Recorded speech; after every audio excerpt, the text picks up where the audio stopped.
Number 3 on the project. And I'm going to read it out to you real quick. We are lifting a leaky bag of sand that has an initial weight of 144 pounds to a height of 18 feet. When a bag reaches 18 feet, it contains half the sand. Assume it leaks at a constant rate, and the cable is pulled at a constant speed. Weights of the bag and the cable are insignificant. And for the first part here, part A, draw a sketch to indicate element and how distance is measured. All right, let's do that. So part A, we have here written up. We want to create kind of like a building thing. I can draw it a bit better. We have a building here. Then we have the person. I'm just going to draw what we have essentially on the problem. We have a person at the top here.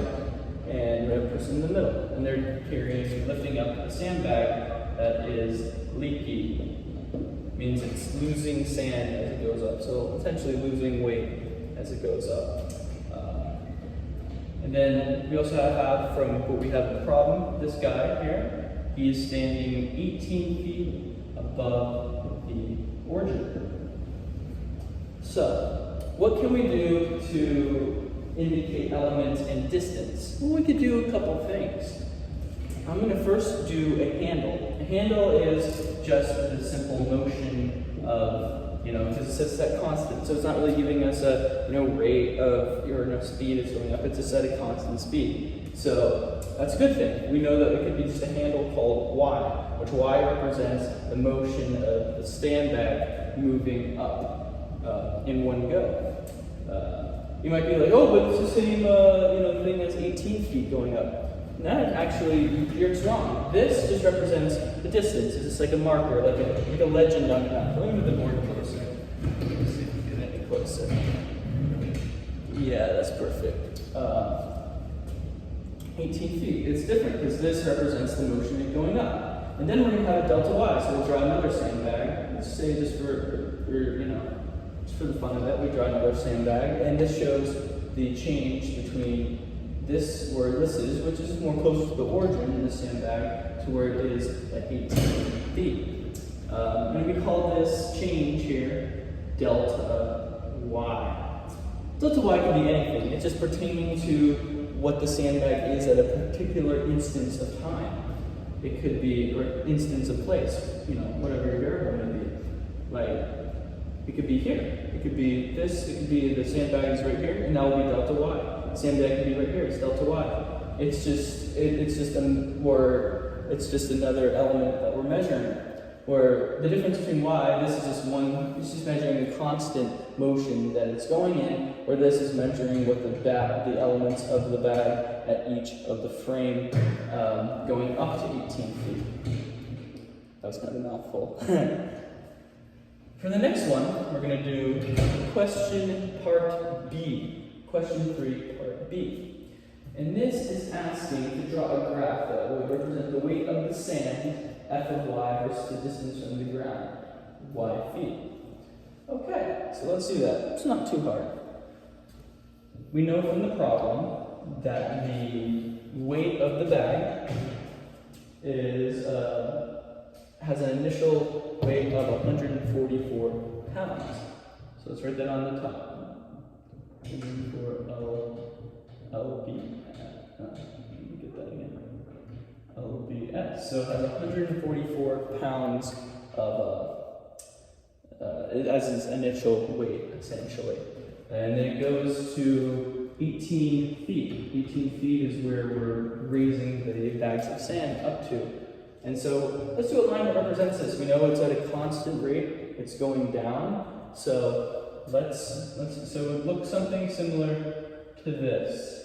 It's going here, but it's not exactly hitting 0 at 18 feet. It's just getting, decreasing because, it's leaking, and it's leaking at a pretty constant rate. So we know that there's still a little bit, there's still sand left at 18 feet. It's just not as much as the initial origin.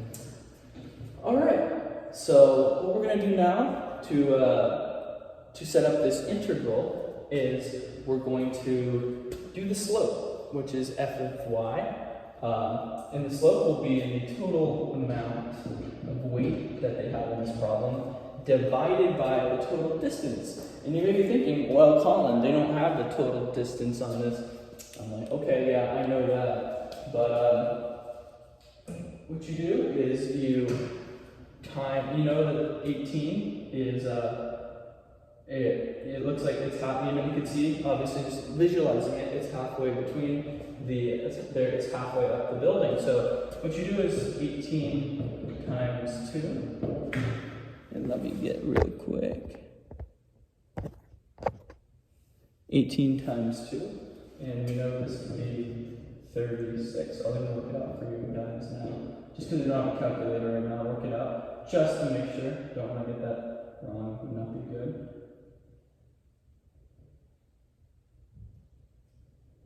Yeah, 36. So it would be 36 feet to the top of the tower. So we would take that divided by 36, and we know that it's going down constantly. It's going constantly down, so it's going to be a negative. So the slope is end up being -4. So now we know both of those factors play into this.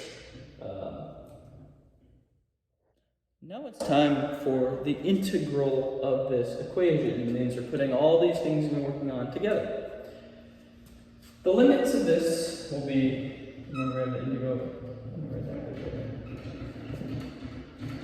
the limits on this will be 0 to 18. Well, you might be like, well, Colin, wouldn't it be 0 to 36 because, like, the guy's on the top? Well, remember, he's not bringing it up to himself, he's bringing it up to a guy in the middle. That really wouldn't make sense. This is in logical terms, and it's not really mathematics related, but it really wouldn't make sense for the guy to be just in the middle and the guy be on the top if he's not bringing it to the guy in the middle. Unless maybe you say, like, they've had some history of the sandbag, falling or messing up and the guy's there for stability. That's a whole other factor, but logically, just by inferring and reading the problem, it even has it in the problem that, this guy is just, the guy on top is just pulling it up like that to the guy in the middle here. And we're trying to do the total work of that. And so the elements is going from 0 to 18. 0 to 18. The first thing that will be in here will be the rate. The rate will be -4y. Remember what I talked about the handle here. The handle is just going up like that. It's not taking any instance of time. It's not the total. It's just the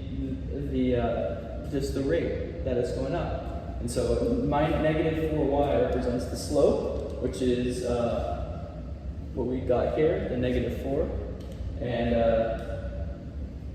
times the rate. So this would be the rate of what it's going up, and then we want to add it by 144, which is the total weight. So this is taking the rate times the weight.